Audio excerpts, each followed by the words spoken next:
Waste Asia एक war zone में convert हो चुका है। तो इसका क्या इम्पैक्ट इंडिया पे पड़ने वाला है, आज हम इसी के बारे में बात करेंगे। हेलो एवरीवन, आप सबका स्वागत है द ऑफिसर्स में। ऑल्दो इंडिया एक न्यूट्रल स्टैंड पे है वेस्ट एशिया की पॉलिटिक्स को लेके, लेकिन इस वॉर जोन का एक बहुत टाइटनिंग इफेक्ट जो है वो इंडिया में भी पड़ रहा है। लेकिन सबसे पहले इस वीडियो को स्टार्ट करने से पहले जो डिफरेंस है between Middle East and West Asia, ये आपको पता होना चाहिए। बेसिकली मिडल ईस्ट और West Asia same geographical location का नाम है, लेकिन इसको डिफरेंट वे में जो है वो रिप्रेजेंट किया जाता है। अगर हम बात करें मिडल ईस्ट की, तो ये वर्ड कॉइन किया है यूरोपियन कंट्रीज ने, और ये रिप्रेजेंट करता है centrality of Europe and West. Whereas जो वर्ड मिडल ईस्ट है, हमारे जो फर्स्ट प्राइम मिनिस्टर थे जवाहरलाल नेहरू, उन्होंने कॉइन किया था वर्ड वेस्ट एशिया, ताकि इंडिया की जो सेंट्रलिटी है उसे हम रिप्रेजेंट कर सकें। अगर हम इम्पैक्ट की बात करें, तो सबसे पहले जियोपॉलिटिकल रिलेशंस जो हैं वो चेंज होने वाले हैं, क्योंकि इंडिया जो है वो इजराइल के साथ भी स्ट्रेटेजिक अलायंस में है, और सिमिलरली इंडिया का ईरान के साथ जो है वो बहुत हिस्टोरिकल रिलेशन है। और इस वॉर जोन में इजराइल, पैलेस्टीन, ईरान और लेबनान, चारों कंट्रीज जो हैं वो इन्वॉल्व हैं। तो इंडिया की जियोपॉलिटिकल रिलेशनशिप में बहुत बड़ा चेंज जो है वो आ सकता है। इसके बाद हम बात करेंगे इकोनॉमी पे, तो इकोनॉमी में बहुत बड़ा इम्पैक्ट जो है वो आ सकता है। प्लस क्रूड ऑयल के जो काफी इंपोर्ट जो है वो हम इन कंट्रीज से करवाते हैं, उस पर इम्पैक्ट आने वाला है। शिपिंग जो है वो इफेक्ट होने वाली है। जॉब्स, बहुत से लोग हमारे जो है वो जॉब करते हैं, इंडियन डायस्पोरा बहुत ज्यादा वेस्ट एशिया में है, उस पर इम्पैक्ट होने वाला है। और हमारे स्टॉक मार्केट शॉक जो हम आजकल देख रहे हैं कि बहुत ज्यादा स्टॉक मार्केट जो है हमारा वो डाउन हो रहा है इस सारी वॉर जोन की। अगर हम क्रूड ऑयल की बात करें, तो इसके प्राइसेस जो है वो हाई हो सकते हैं, क्योंकि 85% क्रूड रिक्वायरमेंट्स जो है वो फुलफिल होती है मिडल ईस्ट से।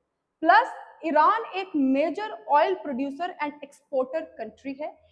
इसके अलावा 60% क्रूड ऑयल जो है वो क्रॉस होता है फ्रॉम सेंट ऑफ हॉर्मुज से, जो कि ईरान में फॉल करता है। और अगर इसी तरीके से वेस्ट एशिया जो है वो वॉर जोन रहा, तो इंडिया में क्रूड ऑयल प्राइसेस बढ़ जाएंगे।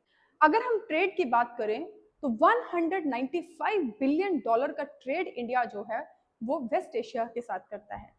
अगर इसी तरीके से वॉर चलती रही, तो इंडिया में ट्रेड डेफिसिट हो सकता है, और यही ट्रेड डेफिसिट जो है वो इम्पैक्ट करेगा और हमारा फिस्कल डेफिसिट को बढ़ा सकता है।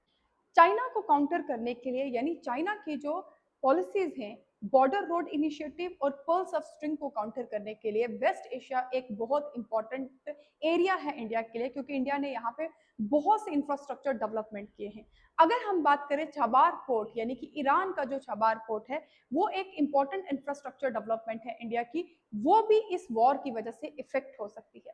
प्लस जो कनेक्टिंग लिंक्स हैं वेस्ट एशिया और इंडिया के बीच में, जहाँ पे चाइना जो है वो अपना इन्फ्लुएंस बढ़ाता जा रहा है, तो अगर ये इसी तरीके से वॉर चलती रही, तो ये इंडिया के इंफ्रास्ट्रक्चर, इन्वेस्टमेंट, इंडिया के स्टार्टअप्स को बहुत ज्यादा इफेक्ट कर सकता है। अगर हम सिल्वर लाइनिंग की बात करें, सिल्वर लाइनिंग कि क्या इंडिया ऐसी सब सिचुएशन को हैंडल करने की कैपेसिटी में है, तो आज हम उस सिल्वर लाइनिंग की बात करेंगे। तो बिल्कुल इंडिया इस सारी सिचुएशन को हैंडल करने की कैपेसिटी में है। वो इसलिए क्योंकि इंडिया का फॉरेक्स, यानी कि फॉरेन एक्सचेंज रिजर्व जो है वो बहुत स्ट्रांग है, जो कि 690 बिलियन डॉलर है, जो इस तरीके के शॉक्स को सह सकता है। दूसरा, ओपेक प्लस कंट्रीज जो हैं, अगर वो इंडिया की हेल्प करें, दैट मीन्स वो ज्यादा से ज्यादा तेल जो है वो अगर इंडिया को दे, तो उस वजह से भी हमारा जो कि ऑयल की जो डिपेंडेंसी है इन कंट्रीज में वो थोड़ी कम हो जाएगी।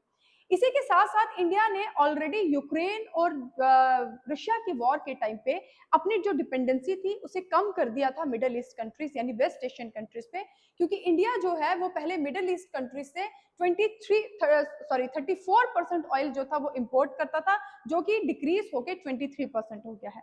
तो दैट मीन्स इंडिया जहां एक तरफ न्यूट्रल स्टैंड में है, लेकिन उसका इंपैक्ट इंडिया में जरूर पड़ रहा है। लेकिन कुछ ऐसे इनिशिएटिव्स हैं जो इंडिया को इस वॉर लाइक सिचुएशन में कहीं ना कहीं उस शॉक से जो है वो बचा सकता है। ऐसी इंपॉर्टेंट वीडियोस और इंफॉर्मेटिव वीडियोस के लिए आप हमारे साथ बने रहिएगा। Thank you so much.